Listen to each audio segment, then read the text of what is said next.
Welcome to Justice Insight Cam. We feature genuine bodycam footage highlighting complex police encounters. Our goal is to look beyond the screen, analyzing the legal framework, factual events, and educational value of every interaction. Let's discover the truth behind the badge. Are you a thief? Why are you saying this? You look like a thief. Look at you. You just profiled me. On the evening of April the 17th, 2023, in the parking lot of Nordstrom at the Westfield Montgomery Mall in Bethesda, Maryland, Officer Derek Hutchkins made what would later be seen as the worst mistake of his 15-year law enforcement career. What started as racial profiling of a black father shopping for his daughter's prom dress would end with a $5.7 million settlement, a criminal conviction, the termination of multiple officers, new and reforms that would ripple through the entire Montgomery County Police Department. Because the man Officer Hutchkins decided to harass that evening wasn't just any father trying to do something special for his grieving daughter. He was someone with the authority, the platform, and the determination to make sure this never happened to anyone else again. This is the story of how one officer's racism collided with accountability and lost. Before we continue, much quick question, where are you watching from today? Drop your city and state in the comments, because I love seeing where our community is tuning in from across the country. Marcus Wellington wasn't supposed to be shopping that Tuesday evening. As a 42-year-old special agent with the United States Secret Service assigned to the Presidential Protection Division, his schedule was meticulously planned months in advance. But life, as it often does, had thrown him a curveball that required flexibility. See, Marcus had served in the Secret Service for 14 years, and his record was the kind supervisors trusted without hesitation.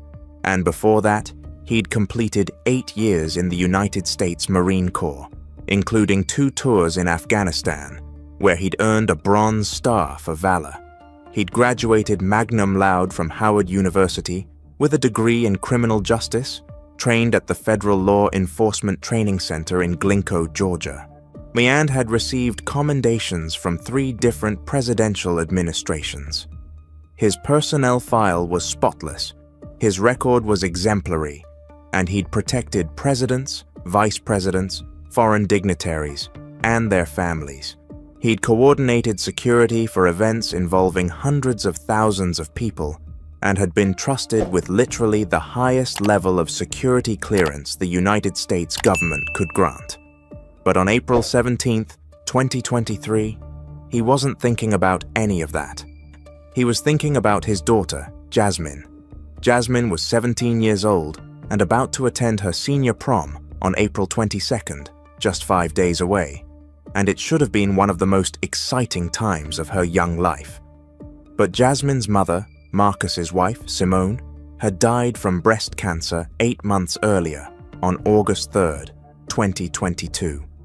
Simone had always been the one who handled the big moments like birthdays, school dances, and college visits. And she'd been planning Jasmine's prom with her for over a year before her diagnosis. They'd looked at dresses together online, marked their favorites, and talked about hair and makeup and photos. After Simone died, Jasmine told Marcus she didn't want to go to prom because it hurt too much without her mum. But Marcus had found Simone's notes, including printouts of dresses, a list of stores to visit, and colors that would look beautiful on Jasmine. So, Marcus had made a decision. He'd requested a rare evening off, something Secret Service agents don't do lightly, and he'd driven to Nordstrom in Bethesda, one of the stores on Simone's list, to surprise Jasmine by getting her the perfect prom dress. It was supposed to be simple. Get to the store by 6 o'clock spot, work with a personal shopper who'd been helping him via phone calls, select the emerald green dress that Simone had circled on her printout in size 4 for $485 with matching shoes, and be home by 8 o'clock p.m. And to surprise Jasmine, Marcus arrived at 5:47 p.m. wearing jeans, a grey Howard University hoodie, and Nike sneakers, and he was driving his personal vehicle, a 2021 black Honda Accord. He looked, in other words, like any other father, out shopping for his daughter, which is exactly what made him a target. Marcus spent 43 minutes in Nordstrom, and the personal shopper, Alicia, had been wonderful because she'd already pulled the dress in 3 sizes, in plus 2 alternatives in case Jasmine's taste had changed. They settled on the emerald dress, size 4, plus silver heels, a matching clutch, and a delicate Clear's throat bracelet that Alicia assured him would be perfect.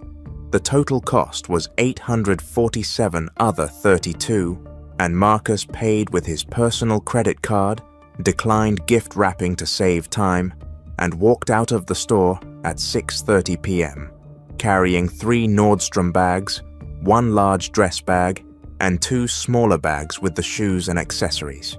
And the parking lot was moderately busy for a Tuesday evening, and Marcus had parked in Section D, Row 7, Spot 42, because he remembered details like that automatically after years of training. His car was approximately 120 feet from the store entrance. He was halfway to his car when he noticed a Montgomery County police cruiser, number 3847, driving slowly through the parking lot. Marcus didn't think much of it because police patrolled shopping areas and it was routine. He reached his car, he clicked the key fob to unlock it and began placing the bags in the back seat. And that's when he heard the voice. "Sir, I need you to step away from that vehicle right now." Marcus turned and saw that officer, Derek Hutchkins, 38 years old, had pulled his cruiser up behind Marcus's Honda, blocking it in, and Hutchkins was standing beside his patrol car, one hand resting on his service weapon, the other pointing at Marcus. "Officer, I'm just loading shopping bags into my car," Marcus said, calmly. "And is there a problem?" Hutchkins responded, "Don't play games with me. What are you really doing in this parking lot?" Marcus felt that familiar tightness in his chest, the feeling he'd felt before as a teenager in Baltimore, as a college student in DC, as a Marine in uniform at an airport, and even once in his Secret Service suit when he'd been off duty and without his credentials visible. He was a black man in America, and no amount of service, no level of achievement made him immune to this moment. "I just purchased items from the store," Marcus said, keeping his voice even. "And I'm putting them in my vehicle. You can see the Nordstrom bags." Hutchkins demanded, "Show me your ID now." Marcus asked, "Officer, what is the reason for this stop? I haven't committed any crime. I haven't violated any law. Why are you questioning me?" Hutchinson's face hardened and he said, "You match the description of someone we're looking for. And I need to see your identification and proof that this vehicle belongs to you." Marcus knew the playbook because he'd seen it countless times. There was no description, there was no call, there was just a black man in a parking lot and an officer who decided that was suspicious. "What description would that be?" Marcus asked. "What crime am I suspected of?" Hutchkins said, his voice rising. "Are you refusing to comply with a lawful order? I can make this a lot harder for you." By now, other shoppers were noticing the confrontation, and a woman approximately 25 feet away had her phone out recording while a couple walking to their car had stopped to watch.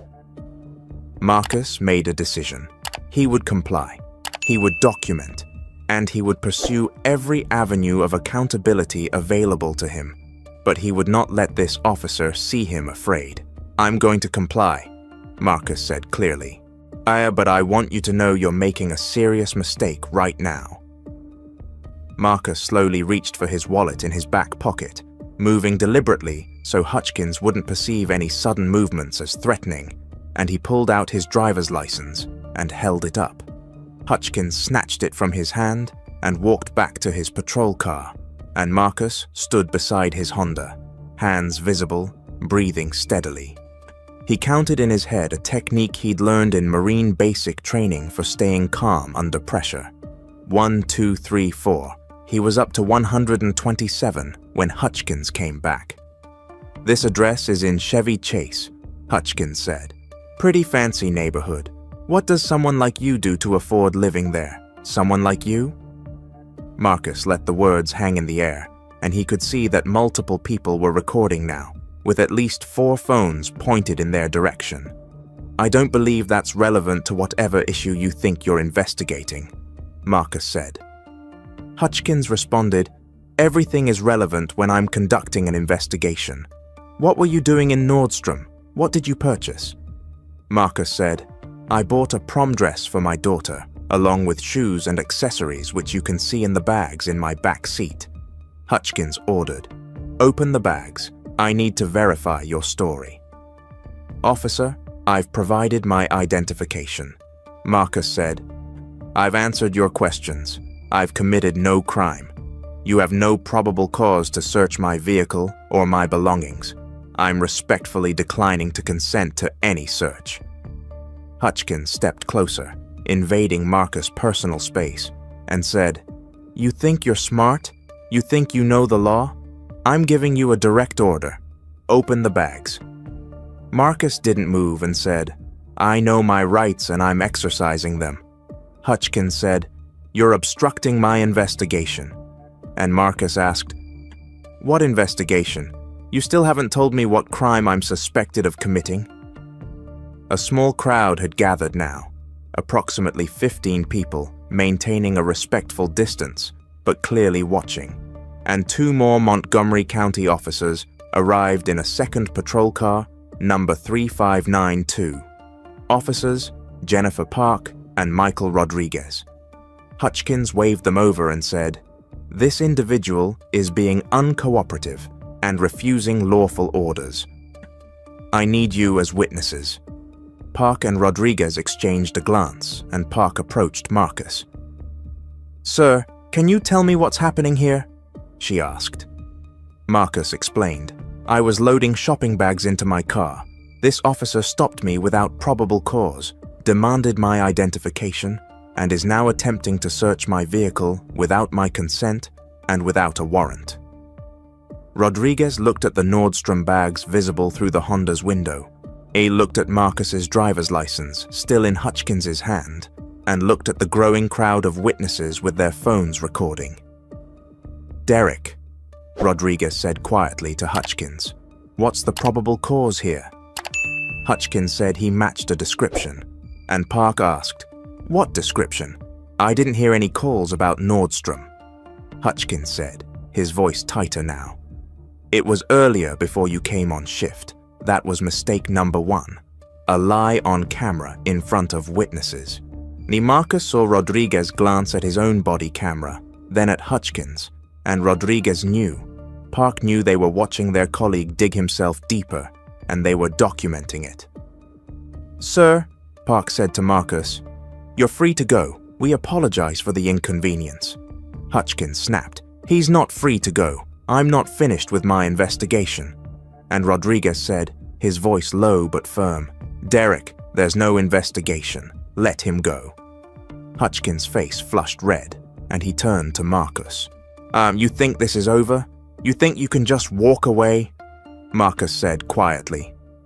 "Yes, I do." Hutchkins said, "I'm filing a report. Suspicious activity, refusal to comply, possible stolen merchandise." "That was mistake number 2. Retaliation documented with multiple witnesses. You're going to file a false report?"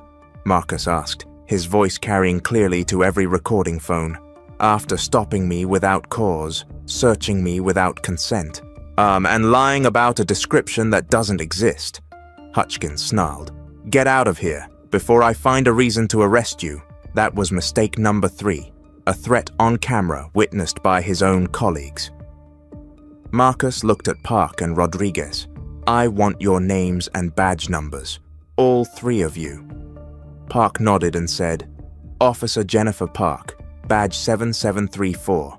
Officer Michael Rodriguez, badge 7891. Hutchkins didn't respond, and Marcus said, "Officer, your badge number, and I'm entitled to that information."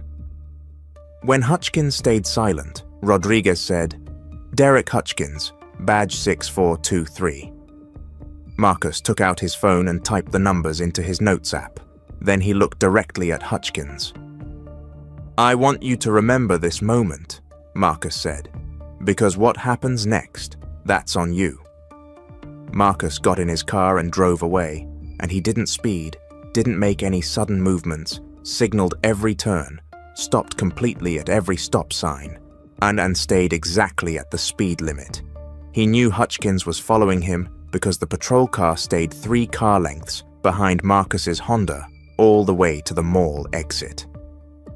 Then it turned off, but Marcus saw another police vehicle, a different one, number 3715, pick up the tail for the next 2 miles.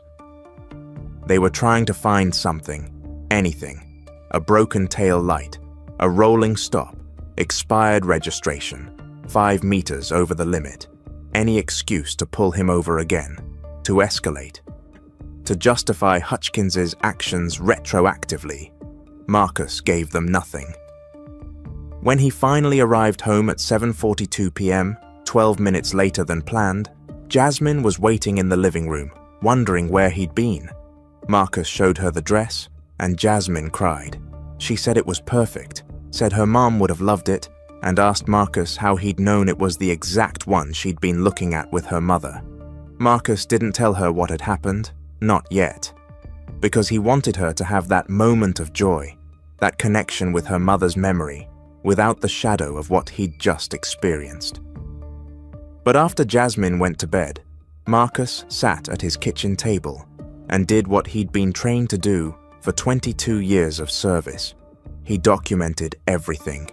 Times, locations, badge numbers, exact quotes as close as he could remember them, the names of the other officers, the patrol car numbers, the fact that he'd been followed for 2 miles after leaving the mall.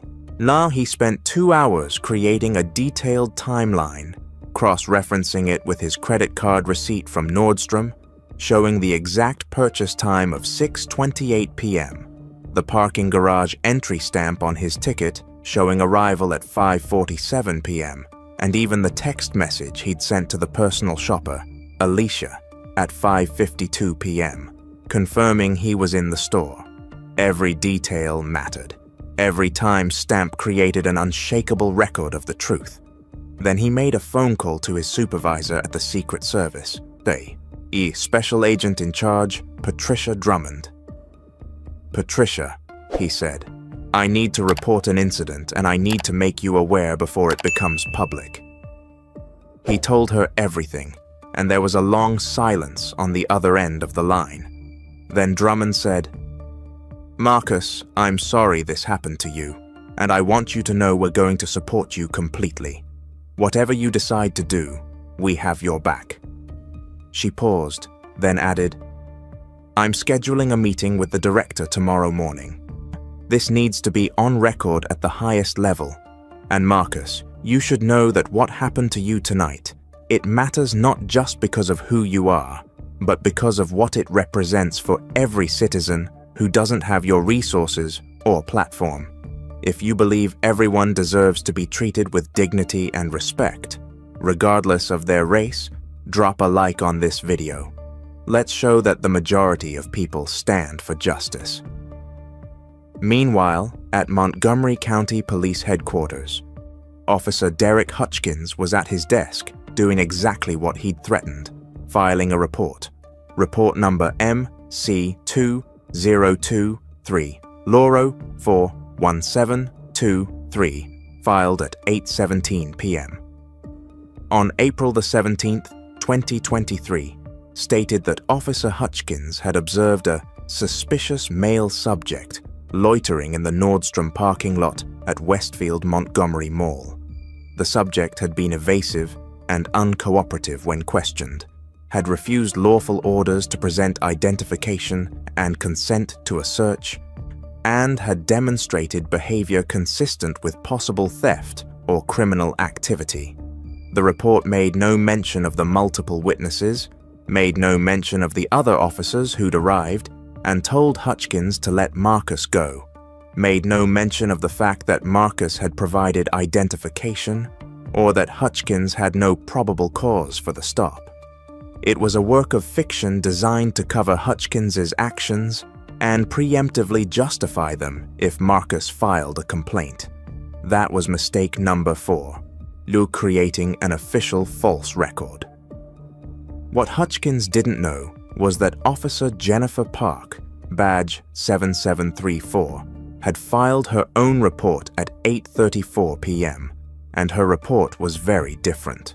Responded to backup call from Officer Hutchkins at Westfield, Montgomery. Upon arrival, observed Hutchkins detaining a black male subject without apparent probable cause. Subject was cooperative and calm. Hutchkins claimed subject matched a description, but I was not aware of any such call during my shift. The subject provided identification and clearly explained he was loading purchased merchandise into his vehicle. I saw no evidence of any criminal activity. Advised Hutchkins to conclude the stop. Subject was released. Recommend supervisory review of this incident.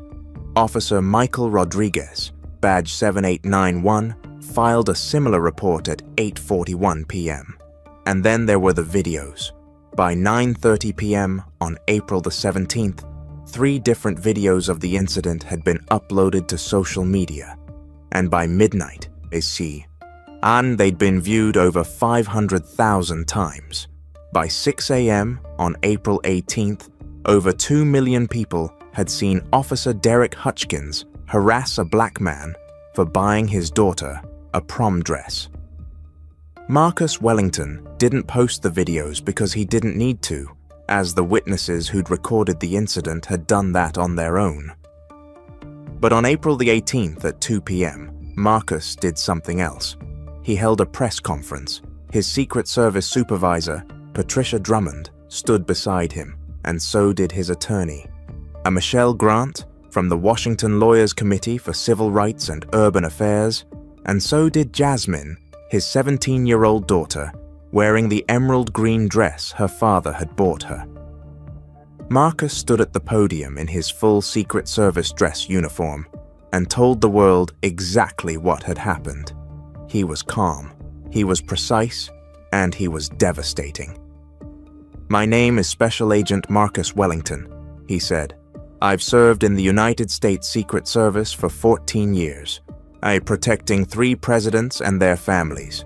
Before that, I served 8 years in the United States Marine Corps, including combat deployments to Afghanistan." He paused, letting that sink in. "On April 17th, 2023, I was racially profiled and unlawfully detained by Officer Derek Hutchkins of the Montgomery County Police Department.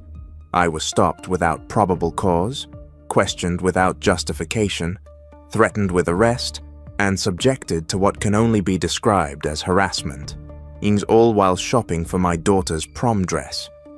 The press conference was carried live on 4 local news stations and streamed by dozens of national outlets, and within an hour, it had been viewed 5 million times.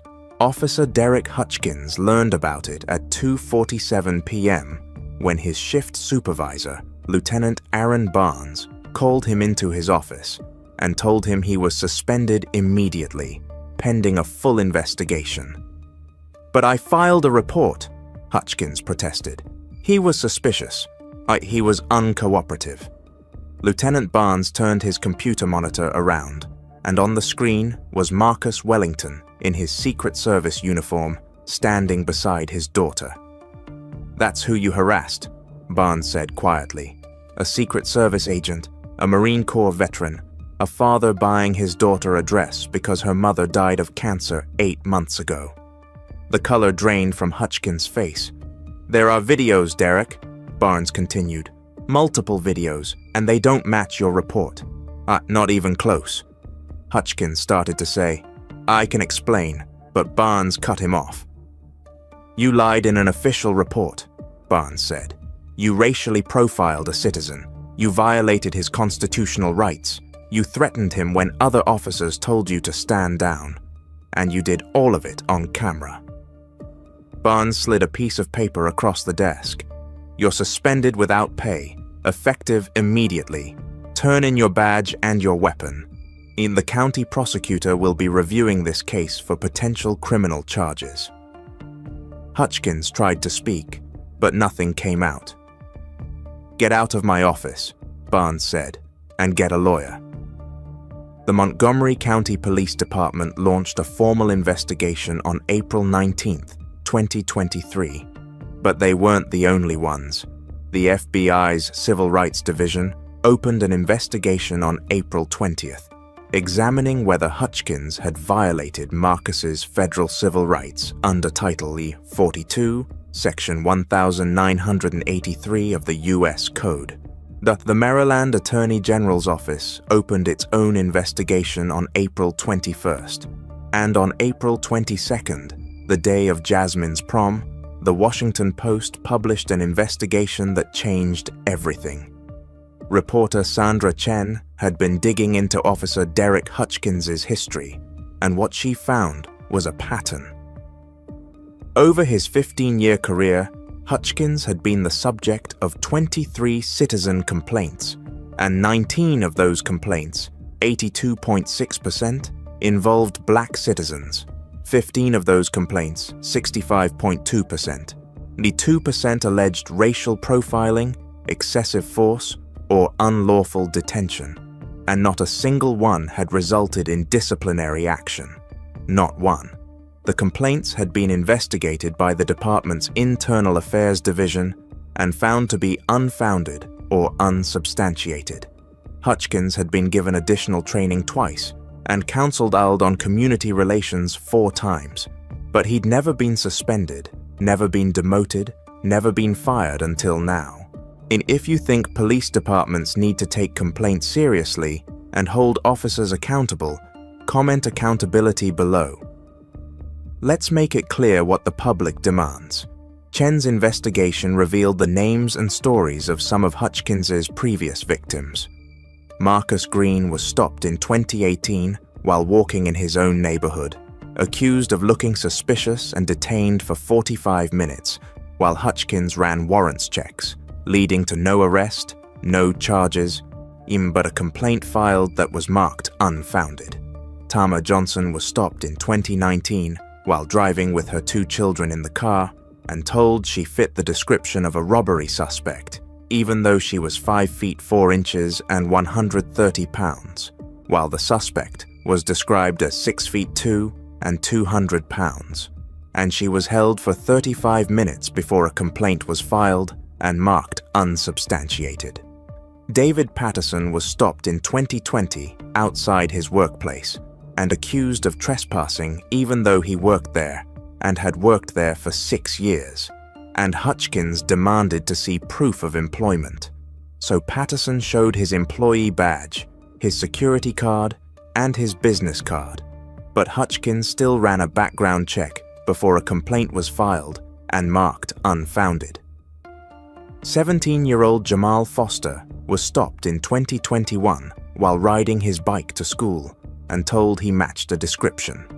And Hutchkins searched his backpack without consent, found nothing, and let him go 40 minutes later, making Jamal miss his AP Calculus exam before a complaint was filed and marked unsubstantiated. And on and on and on. 23 complaints, 19 black victims, 0 consequences until Marcus Wellington. The difference wasn't that Marcus had more rights than the others, and it wasn't that his experience was worse than theirs. The difference was that Marcus had a platform, resources, legal knowledge, and a determination to make sure this stopped. But he made something else very clear. This wasn't just about him. On April 25th, Marcus's attorney filed a federal civil rights lawsuit against Officer Derek Hutchkins, the Montgomery County Police Department, Police Chief Thomas Morrison, and Montgomery County itself. The lawsuit named all 23 previous complainants as additional plaintiffs and sought $5.7 million in damages, including $250,000 for Marcus's emotional distress and civil rights violations, and $5.45 million for the pattern and practice of discrimination that had been allowed to continue unchecked for 15 years. The lawsuit alleged that the Montgomery County Police Department had engaged in deliberate indifference to Hutchkins' pattern of racial profiling, had failed to properly investigate citizen complaints, and had created a culture where officers like Hutchkins knew they could violate constitutional rights without consequence. The criminal case against Derek Hutchkins moved with unusual speed. On May 3, 2023, the Montgomery County State's attorney charged Hutchkins with official misconduct, a misdemeanor carrying up to 1 year in prison, false report by a public officer, a misdemeanor carrying up to 2 years, and violating civil rights under Maryland law, a misdemeanor carrying up to 3 years. On the federal level, on May 17, 2023, the U.S. Attorney for the District of Maryland charged Hutchkins with deprivation of rights under color of law under 18 U.S.C. Perv 2142, a felony carrying up to 10 years in prison. Hutchkins pleaded not guilty to all charges. His trial began on September 11, 2023 in Montgomery County Circuit Court. The prosecution presented the videos from April 17th, presented the testimony of officers Park and Rodriguez, who clearly stated that Hutchkins had no probable cause and had lied about the description, presented Hutchkins' false report side by side with the video evidence that contradicted it, and presented testimony from 5 of the previous 23 complainants establishing a pattern, and they presented Marcus Wellington. Marcus testified for 4 hours over 2 days, and he walked the jury through every moment of the encounter calmly and precisely. He never raised his voice. He never showed anger, and he simply told the truth. When the defense attorney suggested that Marcus had been confrontational or uncooperative, Marcus responded, "I asserted my constitutional rights. That's not confrontational, that's citizenship." When the defense attorney suggested that Hutchkins had reasonable suspicion to make the stop, Marcus responded, "Reasonable suspicion requires specific, articulable facts suggesting criminal activity. The only fact was that I'm black. That's not reasonable suspicion, that's racism." The defense tried multiple strategies to discredit Marcus's account. Hutchkins's attorney, Gerald Peaton, attempted to argue that Marcus's extensive training in law enforcement made him unusually combative during the encounter, suggesting that an ordinary citizen would have simply complied without question. Marcus calmly explained that his training taught him to respect constitutional rights, not to surrender them, and that every American, regardless of their profession or background, has the right to question unlawful detention. Peaton then tried to introduce the fact that Marcus was carrying his service weapon during the encounter, a detail captured on one of the videos, implying that this justified Hutchins' aggressive approach. The prosecution immediately objected, pointing out that Marcus had a federal license to carry. The weapon was concealed and never mentioned during the encounter. And Maryland is an open carry state, where legal firearm possession cannot constitute reasonable suspicion. Judge Thompson sustained the objection and instructed the jury to disregard the implication. If you believe that asserting your rights is not a crime, hit that subscribe button. We cover stories of justice and accountability every week. The jury deliberated for 3 hours and 47 minutes, and on September 28, 2023, they returned with their verdict, guilty on all counts. On November 15, 2023, Judge Rebecca Thompson sentenced Derek Hutchkins to 18 months in prison, served consecutively across all charges, 3 years of supervised probation after release, 500 hours of community service, mandatory completion of racial bias training, permanent prohibition from working in law enforcement anywhere in the United States, and payment of $47,500 in restitution to Marcus Wellington for legal fees and emotional distress. In her sentencing statement, Judge Thompson said, "Officer Hutchkins, you were given a badge and the public's trust. You weaponized that trust against the very people you swore to protect. You targeted citizens based on the color of their skin. You lied to cover your actions. And when given multiple opportunities to do the right thing, you chose escalation over de-escalation, ego over duty, and racism over justice." This sentence reflects not just what you did on April 17, 2023, but the pattern of behavior you engaged in for 15 years while your department looked the other way. The federal civil rights case went to trial on January 8, 2024, and it lasted 3 weeks.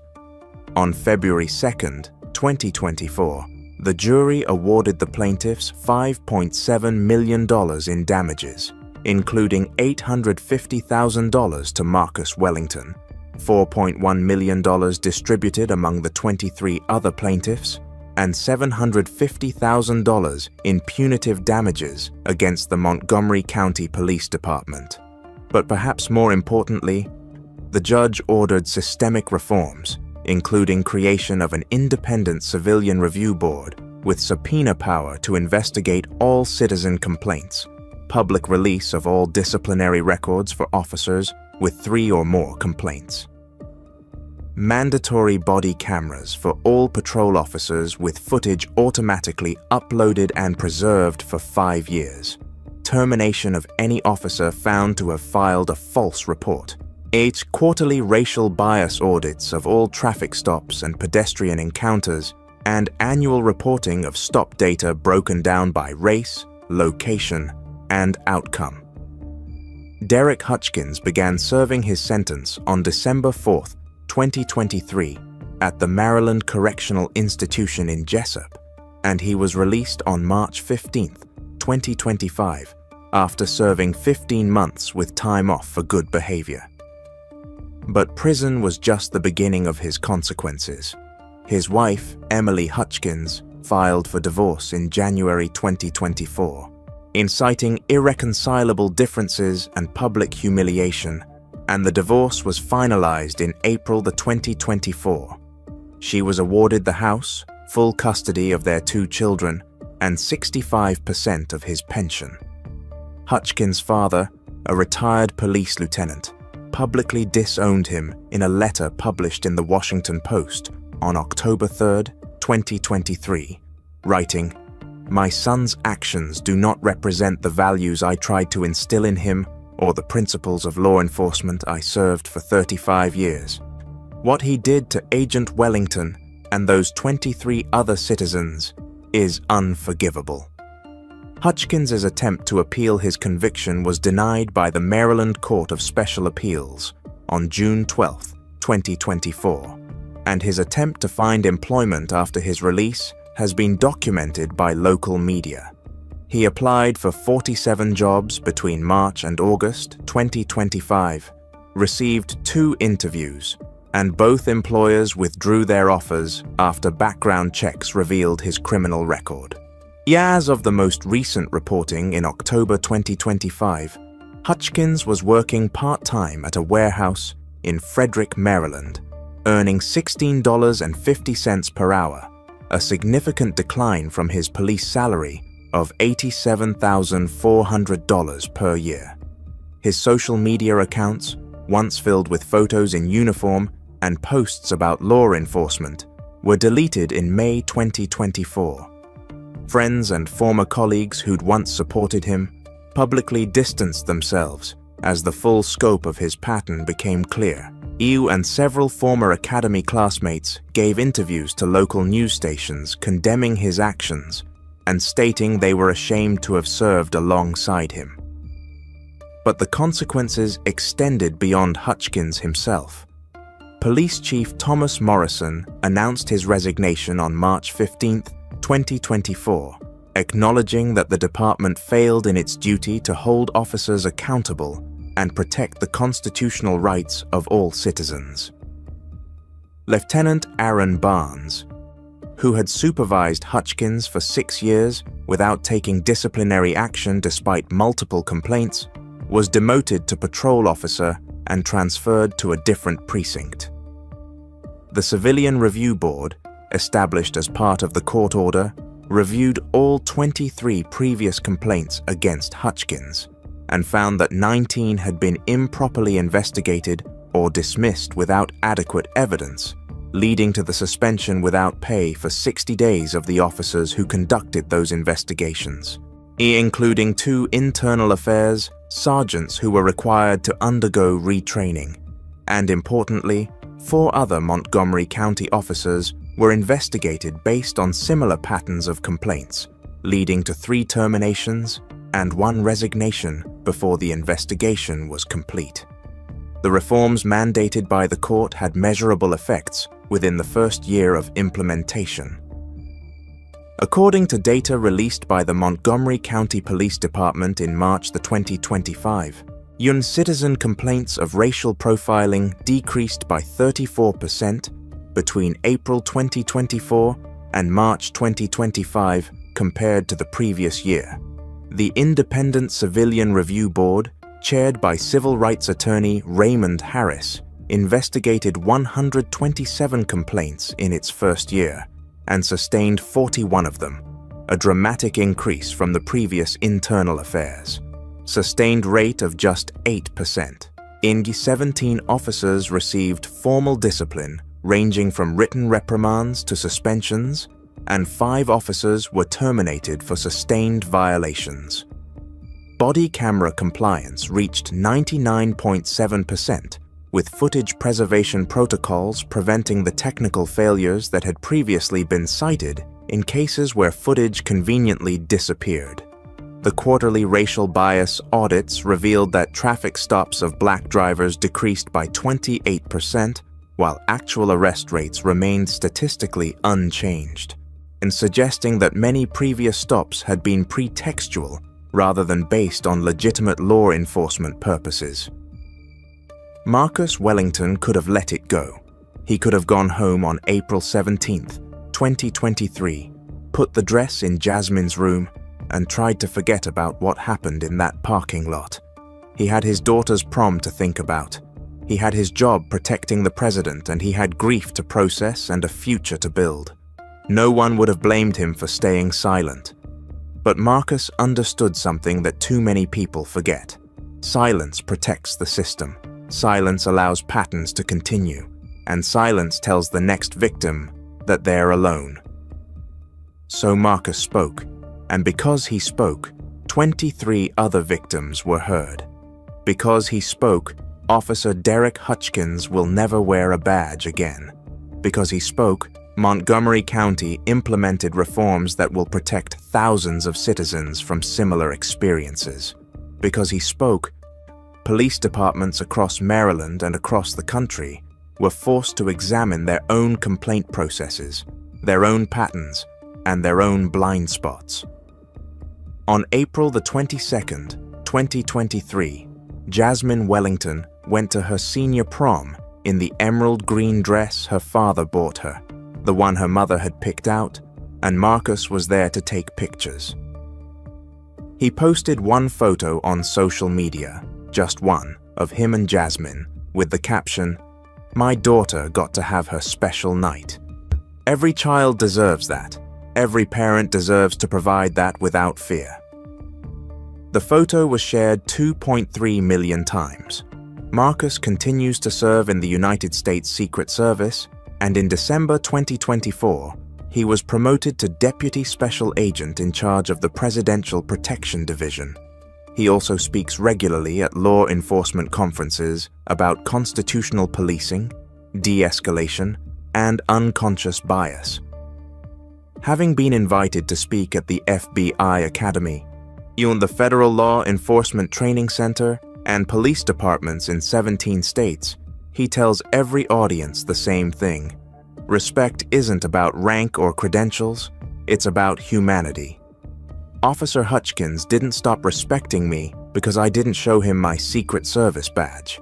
He never respected me in the first place. He saw my skin before he saw my humanity, and that's what has to change. The 23 other plaintiffs in the lawsuit have used their settlement money in various ways. Marcus Green started a legal defense fund for victims of police misconduct that has assisted 34 families as of October 2025, providing over $280,000 in legal support to people who otherwise couldn't afford representation. Tama Johnson created a scholarship for students pursuing careers in civil rights law that is awarded $150,000 to 12 students at historically black colleges and universities. David Patterson donated his entire settlement to the NAACP Legal Defense Fund. And Marcus Wellington put $750,000 of his settlement into a trust fund for Jasmine's college education and future, donated $100,000 to the National Organization of Black Law Enforcement Executives, and kept the rest to establish the Simone Wellington Foundation, named after his late wife, which provides support and legal resources for families affected by racial profiling. On the foundation's website, there's a photo of Simone smiling with a quote she used to tell Marcus and Jasmine: "Do the right thing even when it's hard, especially when it's hard." Marcus did the right thing. It was hard, but it was worth it. Thank you for watching this story. If it resonated with you, if it made you think, or if it reminded you why accountability matters, please hit that subscribe button. We tell stories like this one because they need to be told, because justice delayed is justice denied. But justice achieved is a victory for all of us. Share this video with someone who needs to hear it. And here's my question for you. What would you have done in Marcus Wellington's position? Would you have stayed silent or would you have spoken up? Drop your answer in the comments because I read every single one. Until next time, stay informed, stay strong, and never stop demanding accountability. Thank you for watching today's video. If our findings brought you a new outlook, please like, share, and subscribe to Justice Insight Cam. Stay updated, stay secure, and we will return soon with another comprehensive report.